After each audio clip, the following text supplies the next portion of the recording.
CFP tracking. So we have a couple heads ups here. It looks like the CFP for the OpenSSF day in Bilbao is still open. So it might be nice if anyone wants to submit to that and is able to travel for that. I think I probably won't be traveling for that. But we'll see. I mean, Spain in September is lovely.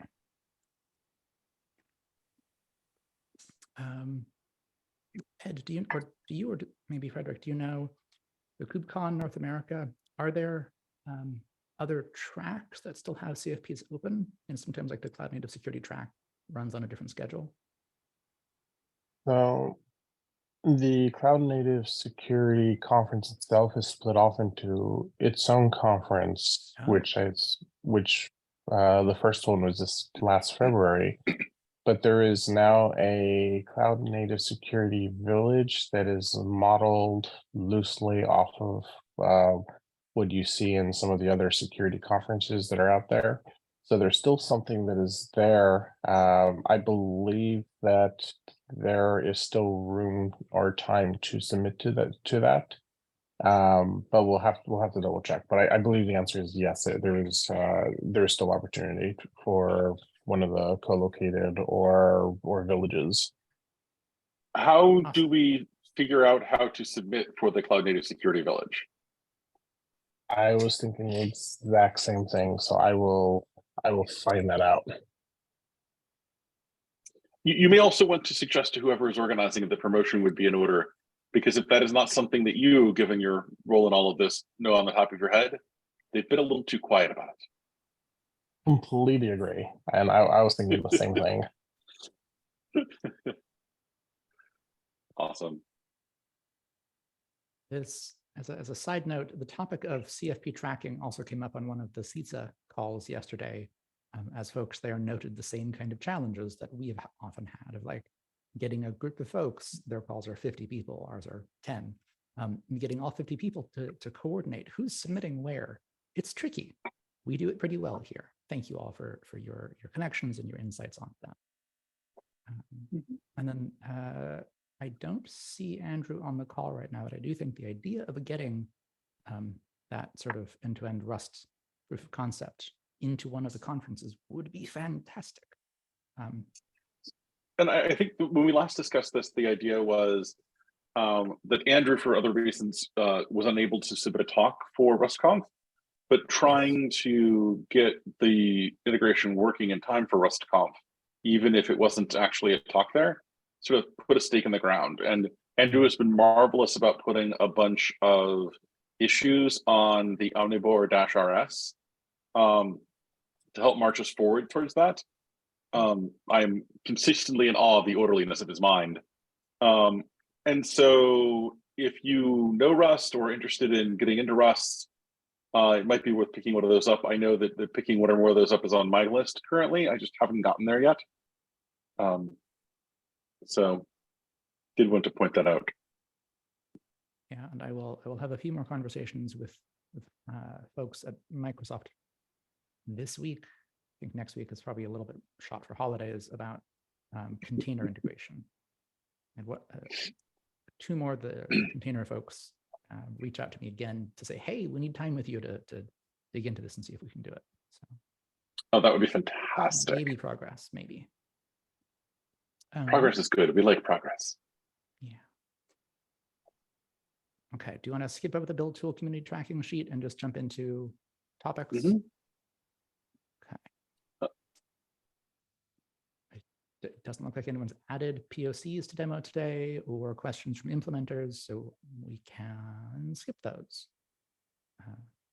July 5th meeting. Yes, I think that is probably a good idea considering it's a long weekend for many folks. I will also be offline for several days.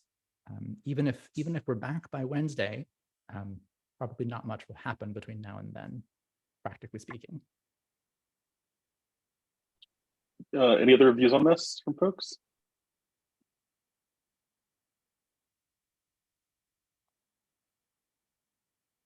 Yeah, my propensity is quite the same.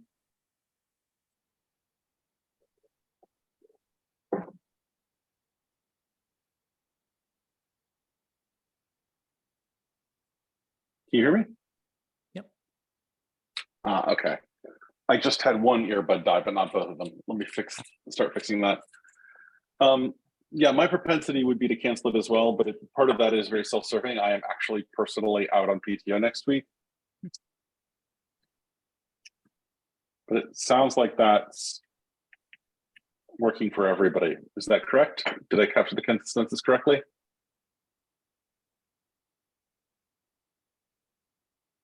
I hear no objections. Works for me. Me too. Excellent. Great. Okay. Okay.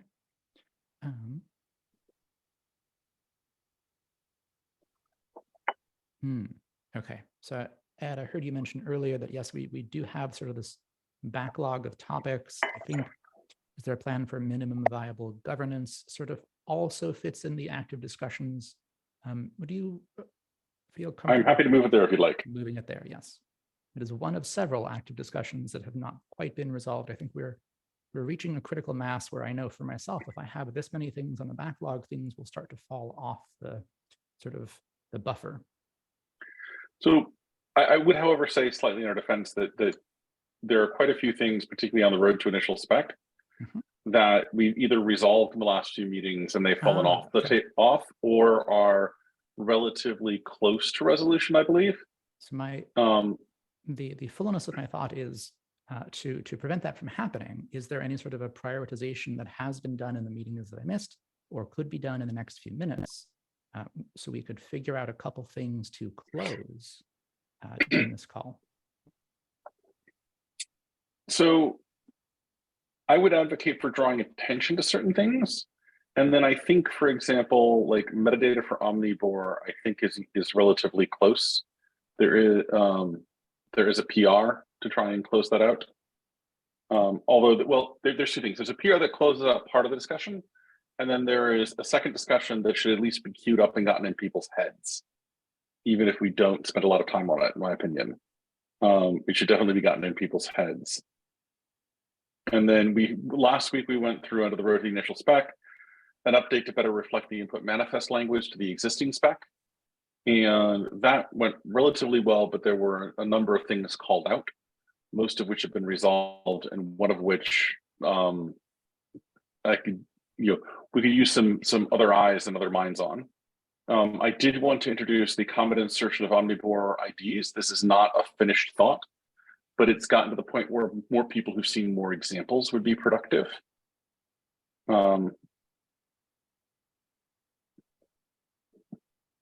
I don't know if that helps at all with your intention.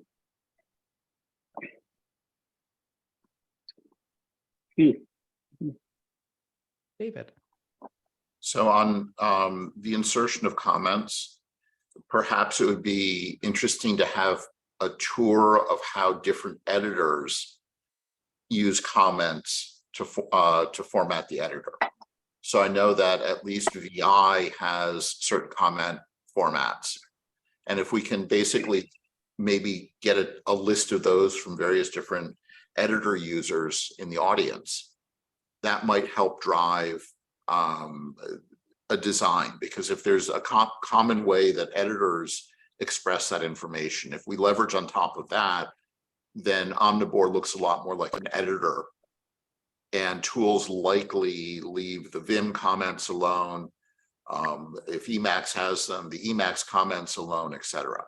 How does that feel for everybody?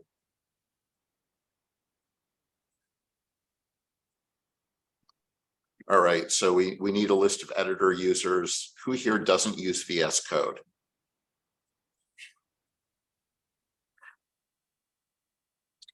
Okay, Frederick, what do you use? I usually will use one of two things. For quick editing, I use Vim, and for several more complex languages, I use the IntelliJ suites such as Golang or similar. Okay, if you could just maybe for the next meeting, figure out how they deal with comments. I've been looking at an editor called Helix, which is a the next generation after NeoVim, or so they claim. So I'll pull some stuff from there and from Emacs. So when you say comments, can you give me more context there? So sometimes at the footer of various different files, I'll see a comment that says, whatever Vim : spaces not tabs, 2 spaces, or stuff like that. And it gives a hint to the editor as to how to treat tabs and spaces. I'm assuming that there are probably some other conventions that VI uses. I'll look at some of the other editors. It's more than just editors, although editors is certainly something we should look at for that. I know, for example, as I mentioned, go ahead. David, something you said just now is confusing me. My understanding is this should be ignored by the editor, not treated as an editor command. Okay, I will go do a deep dive. So rather than giving Frederick a homework item, given that I opened my mouth, I now have the homework item to figure out whether editors parse comments in different language files to give hints to the editor. Editors parse certain types of comments as command hints for the editor behavior. And other comments they leave alone as just a language comment. These are loaded typically in a language specific extension set.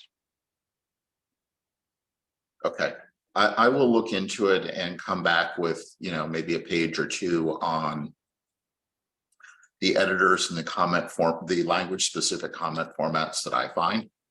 And maybe we use those as, guideposts. There may already be some national standards or international standards around this that we could leverage. I now own, unless Ed is going to. No, I'm very much in favor of that. Please feel free to. I did want to point out that it's not just code editors that do this. In Golang, there's actually a standard for how generated code is supposed to comment stamp itself, so that things like linters can be aware they should leave this the hell alone, because no human being should be touching this, and therefore the fact that there's stuff that needs to be linted, well, nobody's going to edit this to lint that, or in response to linter stuff. So the one thing I did want to, since we're on this topic, talk about is the baseline proposal of using something that looks roughly like the comment itself, OmniBOR input manifest ID : and then in square brackets, a comma separated list of input manifest identifiers. So for example, in C, it would look something like this.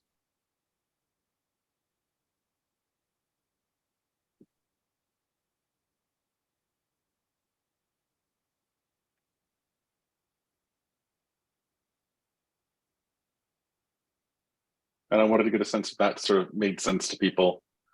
It has the nifty quality that line, in addition to not being terribly hard to work through, is in fact, I believe, both valid YAML and JSON. We'll say that all JSON is valid YAML. So if it works in JSON, it should work in YAML. Yeah, I don't think we should target either JSON or YAML. I was just sort of amused by this. Yeah, actually, I think both the key and the string values inside the array have to be quoted for it to be valid JSON. Which I would not suggest that we actually do here. Correct. Yeah, but you can write a regular expression to parse that. Or you could even split it at actually split it at the first colon, brackets, and then commas. Yeah, I could figure doing it with awk. It's not hard. Yeah. For the folks who've been playing around with some tools that would deal with things like this, I know, for example, Brathy and Vajislav have been playing around with patch. Do you have any feelings on this? Anything jump out to you as people who've got some experience as implementers? We are yet to add different file extensions, support for different file extensions and patch. Currently, it just assumes C. But I think, I think any acceptable format is okay. It's a good idea to see how editors treat comments for different languages. If at all, I'm also going to take a look at Vim and see how it does. But I think, I think this proposal is okay. We can try to work on it and see how it goes. Yeah, and that's sort of like, as I was writing, and this section is sort of, the placement section is kind of a mess, because as I kept getting into it, I kept coming across examples that I knew, because where you put the comment line is a thing. And you want to make sure that you place it in a way that is going to turn out to be okay for folks. So that's where I think having some notion. Editors is certainly one. Code generation stuff is certainly one. And I think my sense is that this is good. A bigger challenge that I remember from a meeting, I think the last one I was able to join, the discussion, and Bharati was, I think you were demoing it at the time. What happens when a file is patched that changes the placement of the comment string? Was that ever resolved? No, and that's certainly something to think about with it. One of that's certainly something to think about in terms of the placement. Yes, definitely. It's sort of how that, one of the inputs is a source code file, and then its output is a source code file. How does that actually impact things?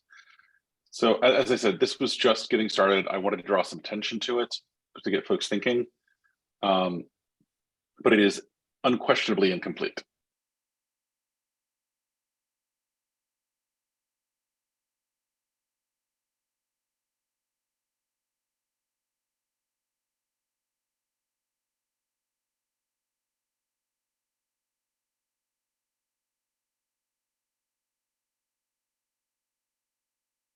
That was a topic under the Road to Initial Spec, not under the active discussions heading. Yes, that was from down here, because okay, we sort of dove into it. I jumped down to it just to make sure. My very poor attempt at capturing any of what we just discussed is it needs work. By its own admission, and it actually also happens to be true. Yes. Okay, I think I'm still not certain if we can, or if you were even agreeing that it's a good idea to try to close any of these right now. So I will defer to you, Ed, or others, if folks have a sense of what's going to be a good conversation topic to make progress on today, since I missed the last call. So I do have an opinion on that. I suspect that we were getting close to the metadata for OmniBOR stuff, which sort of started off in PR Spec 50. And then there was another conversation that came up around placement of metadata specs. But do you want to talk a little bit about what you suggested, Bharati? Yes, just a minute. I think there's some garden work going on. It's too noisy. I'll move to a different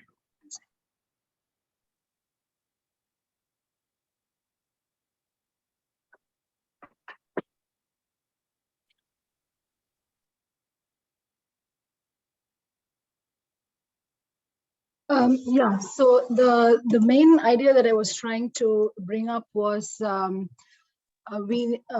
so when we generate a metadata for an artifact, we need to be able to match how basically establish the association between the artifact and its metadata. So I was suggesting that if you can name the metadata file same as the OmniBOR ID or the artifact ID that, so currently it is, Gidoid blob SHA1/ you give the ID. So basically the same format, but with an extension .metadata or .md to signify that this contains the metadata for this artifact. So by doing that, we don't have to have a different path established for the metadata, and we know easily where to find the metadata for an artifact. And it also goes by, actually, David had brought up this idea of how build tools do. So when build tools need to generate different output during the build, so it uses the same base name as the output file name with different extensions signifying what the file contains. So I thought this would just keep the naming convention simple, but there may be other things to ponder, like two different artifacts can have the same input manifest. So in which case there could be a conflict. So you have the same file, let's say you compile it for x86, you compile it for ARC64, the input manifest could be identical, is likely to be identical, but the output artifact is different. So in that case, so basically if the metadata, let's say, captures the command line, then the metadata contents would be different. So in that case, do we just concatenate? I mean, this would be a problem even for the general, even if we choose a different way to describe the metadata. So we will have to, I think the only way would be to have the artifact ID itself, because I think the artifact ID will be unique, even though the input manifest can be identical. The artifact ID can say that that has to be unique, and that is easy to correlate. But I have tried implementing this. I'm not saying it's impossible, it's just it needs more work, because after the compilation or linking, or after it is done, you have to, that is when you get the artifact ID. So you have already generated all the contents before. It's in the implementation, it's often difficult to move around this to keep this information such that you preserve this all the way till the end of the compilation or linking. Basically, at the end of the driver's stage is when you have this information, and it becomes a little tricky to collect all this information, to write it at one place at the end of everything. So but I guess I haven't worked too much on that. If it's a script, it's easy because you can just run this and then you can populate this information and generate the file. But if you're going to do it within the compiler and linker, it's a little bit more work, and that I haven't figured out how it can be done, because you need to have a handle to the contents, to the file, and to the artifact that you have generated, which you know only at the very end. So it's that's why I was trying to see if there is a way to avoid it. But given this conflict between multiple artifacts having the same input manifest, then using the ID of the input manifest may also not be a complete solution. So yeah, and I think there's a lot of stuff going on here in what you suggest, right? And I think that some of what you're talking about in terms of associating output metadata to a particular generated artifact, I think that's going to be, the challenges you enumerated there are going to exist, whether we're talking about putting them sort of in line as you suggested here with a .metadata extension, or putting them up in some separate directory. In both of those cases, the how do I tell what build artifact this metadata is for, those challenges that I think are all going to be there either way. yes, I think and so good. The challenges you enumerated about whether using whether naming the file based on the hash of the artifact input manifest, I think that's pretty non-starter. Lots of things might start from the same input manifest, use different build options, and end up with different results. That's the kind of divergence we need to capture. But the challenge is that sometimes different input manifests can also result in this, or different compiler options can result in the same binary output. It's less common, but in those situations, this would get clobbered.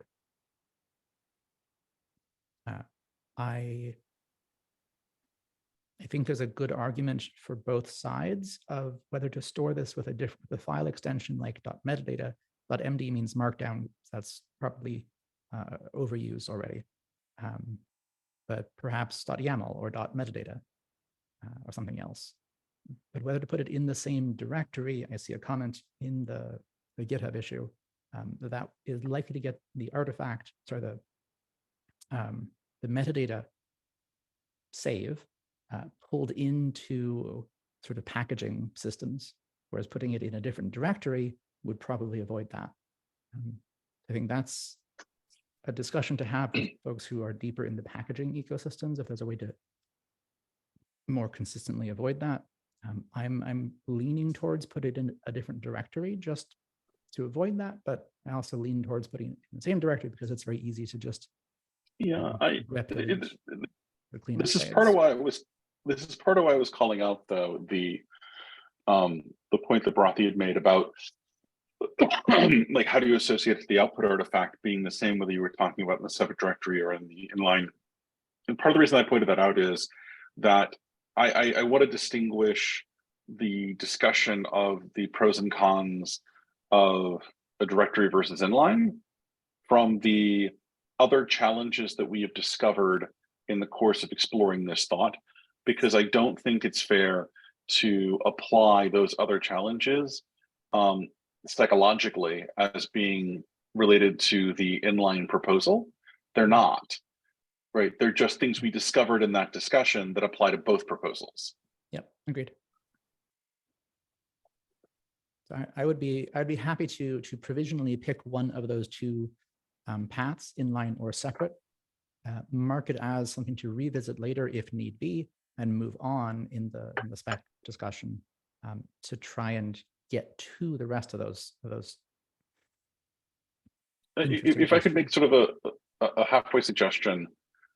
Which is, I feel like this is something that we all need to noodle on a little bit more. Could we perhaps move on to a different topic of discussion in this meeting with the notion that we're going to have to think a bit more and come back here to sort it out? Because, yeah. Does that work for you as well, Brathy? Yes, that's fine. I'll also see if introducing the artifact ID here can be helpful. I'll try to see, play with that implementation to see. We have one more, I have, since next week is not there, I have 2 weeks to try that out. Yep.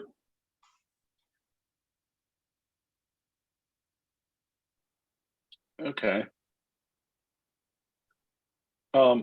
You would ask Eva my suggestions sort of on the order of matters, and please, anyone else who has opinions, please speak up. I did go through and do some corrections on the update to better reflect input manifest language. If that strikes people as a useful next thing to discuss. I think it's relatively close to being finished. There's just one set of things where I am getting tied up in my own abstraction trying to explain it, and perhaps different minds would help.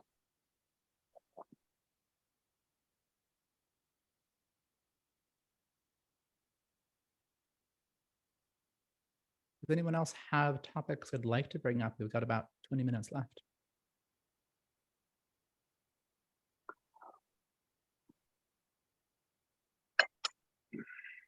We were discussing OmniBOR input manifest versus artifact input manifest. Is that the one that you're pointing at, or is that that's one that I think I failed to capture adequately over here, but we certainly I would add to that. Add that to the things being discussed here. If it hasn't been captured here already. Would you mind adding that to the things here, okay. Brathy? I can add that. Yeah. Let me stick that in the chat.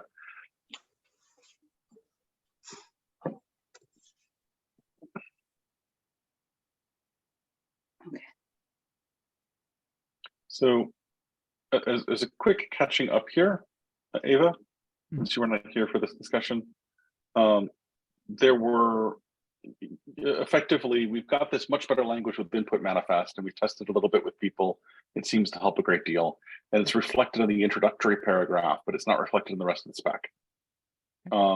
And so I had gone through to do a pass at reflecting that in the rest of the spec. And this brought up a few things as we went. So for example, it was sort of pointed out that the example we give here for, it wasn't clear that OmniBOR that .omnibor was just the value the OmniBOR dir happened to have in this example, okay. as opposed to being something magical or special. And there were a bunch of sort of other things as we went, mostly just minor additions of clarity. Yeah.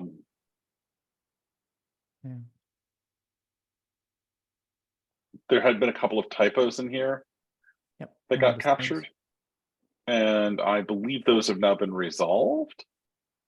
They look like a few of them at least are still in the open PR. So resolved in the PR, not resolved in head. Oh yeah, in the PR. No, these should be resolved by subsequent commits to the PR. Okay, yeah, that's what I see. Yeah, the question I think Bharati was raising was whether to go through here and use input manifest, artifact input manifest, or OmniBOR input manifest. And that I believe is correct, Bharati. My inclination is input manifest or artifact input manifest, because it's more clear to folks who are not yet deep in the project.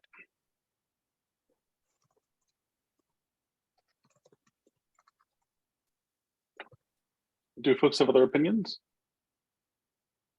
Eva, could you repeat what you just said? I've been thinking about and starting to update the white paper as well, considering the white paper to be a sort of technical introduction for folks. I'd love its language to match the language in the spec. And so when I hear the phrase, or the two phrases, artifact input manifest and OmniBOR input manifest, I'm thinking about what is going to be more approachable to someone on their first time encountering this project or this work a year from now or 5 years from now. And the hearing for the first time, say, as a college student, OmniBOR uses an OmniBOR input manifest, doesn't tell them anything. OmniBOR uses an artifact input manifest, and software artifacts are these things. That is descriptive as well as declarative. So I was originally on team artifact input manifest. And what changed my mind personally, and this does not have to be controlling on the rest of the group, of course, was I actually sat down and started trying to rewrite the website to reflect this language. And I've actually, written a bunch on that. It just hasn't quite finished yet.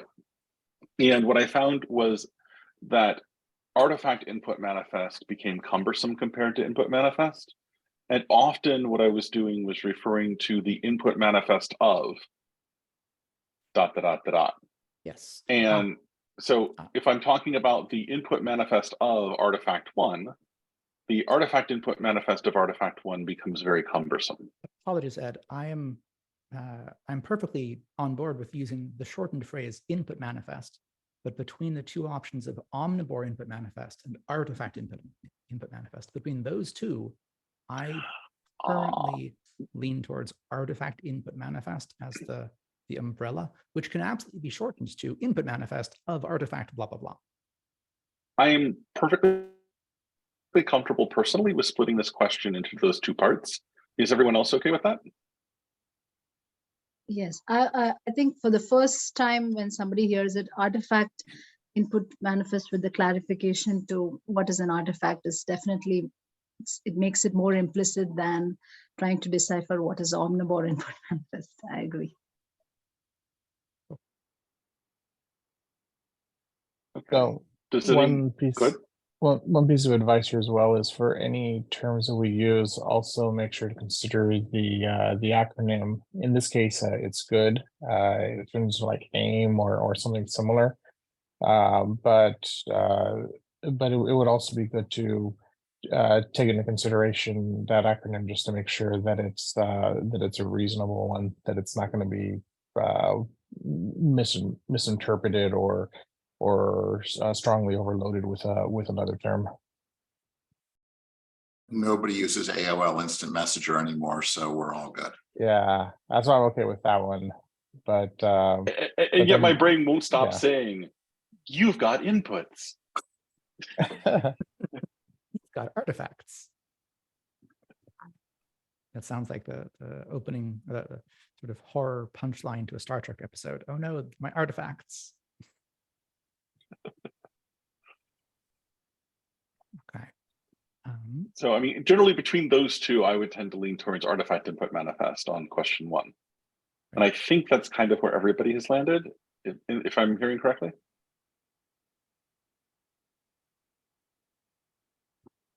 I see thumbs up. I hear no objections. That's my sense on it as well.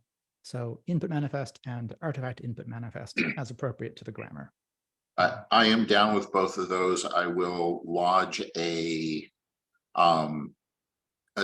teaser or tickler in people's brains about ensuring that we brand correctly. So figuring out branding opportunities so that people are talking OmniBOR, I think has value for adoption, but I agree that this is not the place to brand. I agree. Yeah, so getting back to the question though of artifact input manifest versus input manifest rather. As I said, when I sat down and started trying to use those terms in anger, in rewriting the website, artifact input manifest became extremely cumbersome and repetitive. Look, I'm down with artifact input manifest that shortens to input manifest or input manifest of blah, blah, blah. I'm totally down with that. It's more of a, the original reason that I put OmniBOR in front of it was it was a branding issue more than anything else. And I do want to make sure that we are cognizant of ensuring that we brand, that we have reasonable branding levels so that people associate OmniBOR with something valuable and people can articulate at least the 15-second elevator pitch pretty regularly.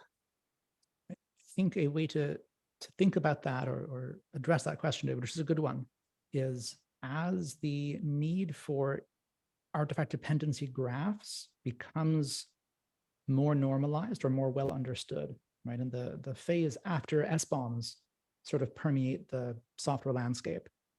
Folks are already beginning to think about, well, what's after SBOMs? And SBOM is only this deep, and SBOM is all this information.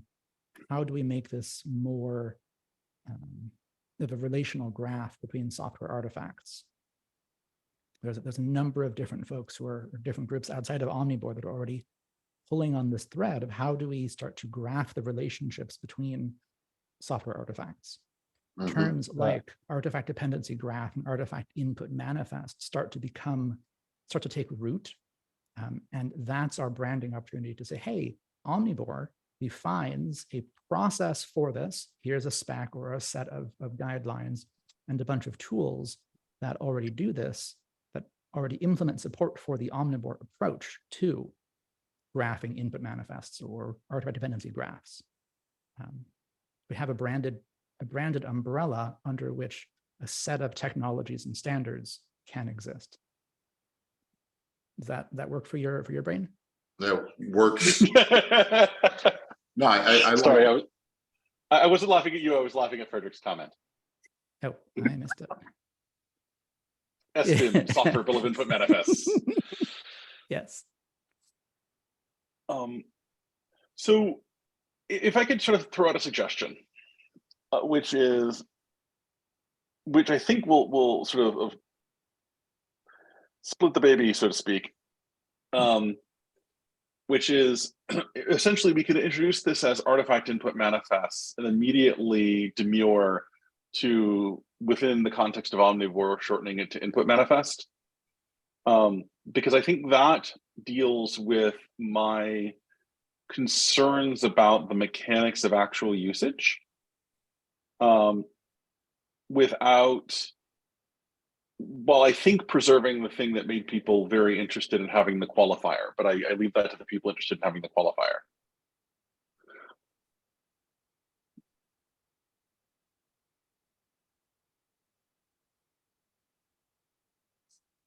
I'm going to take silence as golden there. I do have one other sort of question, which is in shortening the input manifest ID. I've currently been abbreviating that as IMID or IMID. Any objections to continuing to do that way?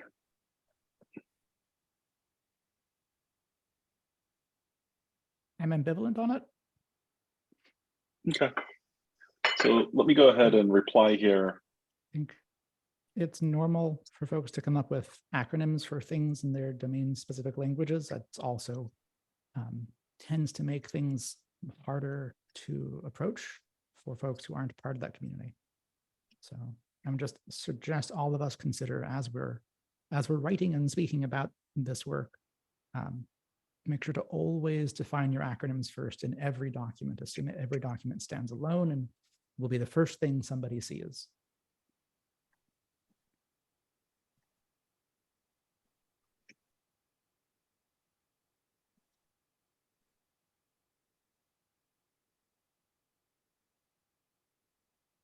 Does this capture reasonably current consensus?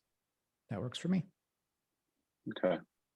I concur with you about generically about the acronyms.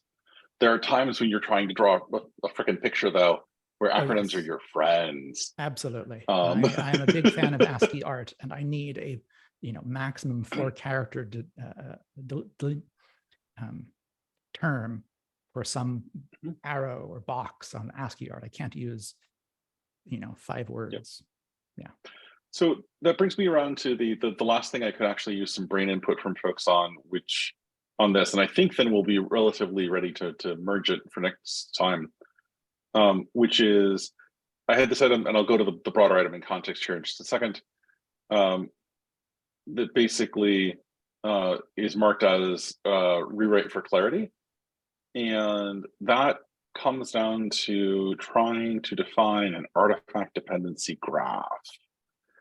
By the way, I will point this out, Ava, because it was unclear in the last time I walked through that you were here. Artifact dependency graph got moved after input manifests in this edit. That seems very appropriate in the order of concepts. Yeah. Yeah. So we talk about artifacts, then we talk about build tools, then we talk about input manifests. And then identifiers, and then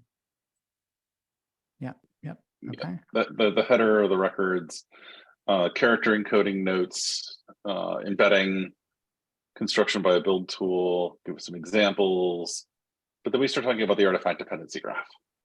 Okay. And I believe I mostly preserved the initial paragraph, and then I tried to get more concrete, and I will confess, I think I failed abjectly at getting more concrete, because I wanted to sort of define it as the input manifest identifier of the artifact, together with the collection of a collection of input manifests, which includes a set. Okay, those are the reasons this needs to be written. A collection of input manifests contains the set of input manifests defined by the input manifest of the artifact and the input manifest reference in the input manifests in that set. This is a mess on so many levels. Yes. In particular, what I was trying to get at is, if I have a giant pile of input manifests, as long as I have the giant pile of input manifests, and I have an artifact, and I have an input manifest identifier for my artifact, such that that input manifest being identified is in the giant pile of input manifests, and so is the recursive closure down the line, then those are all the things I need to define an artifact dependency graph. I have completely failed at this. And so I'm very, very open to thoughts or suggestions about how to talk about that.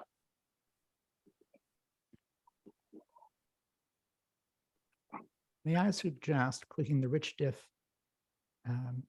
icon Just to the left of the word viewed, that one. Yep.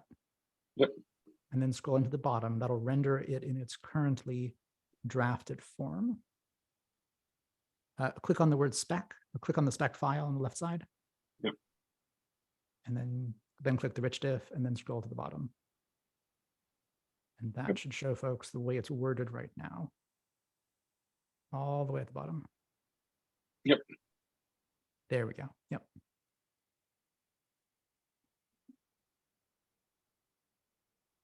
A collection of the input manifests. The ADG of an artifact is the input manifest identifier of artifact, missing a particle there, together with the collection of input manifests, which includes, yeah, this is a tricky one to explain. No, this was broken on a couple of levels, and in my attempts to edit this morning, I'd missed that it was broken on levels that could have been fixed prior to this discussion, but there are some levels on which it's broken that require more thought. Do you want to take another pass at that and then just, once you've done it, post it on Slack? Yeah, I think that's probably a good idea, or update here or something of that nature and point people to it from Slack. I think that's I probably also a good idea. would recommend some kind of a visual to begin with, some kind of a graph that we can demonstrate to people what actually goes into it. That might help. Yeah, I mean, Yeah, I'm happy to help with ASCII art. It's one of my perverse joys in life is drawing ASCII art. That is awfully we do have perverse. these markdown graphs on the sort of concept side. They're not really in the spec. No, and this is, if you're wondering where this is all, this is the sort of drafty thing I'm doing to try and produce a concept page for the website. So that's why I sort of was like walking here. Not all of it is together yet. This graph, for example, is doing confusing things. So I see you've employed a mermaid. Oh, we've got lots of mermaid going on already. Yep. It's all on the website. Mermaid is tantalizingly almost the tool you're looking for. Except when it's not. Exactly. It has this annoying habit of being almost exactly what you need, except for ... So topic for next time is to revisit this, possibly with some art. We are at about 5 minutes left on this call. I don't think that's enough time to jump into anything else. Okay. Shall we come back then in 2 weeks? Yeah. Let's hope everyone has a wonderful long holiday weekend, whatever it is you're doing. I will be off in the woods for a few days. So. Into the woods. Into the woods, into the woods, into the woods. All right. Good to see you all. Bye, Happy everyone. holiday. Bye. There you go. Bye.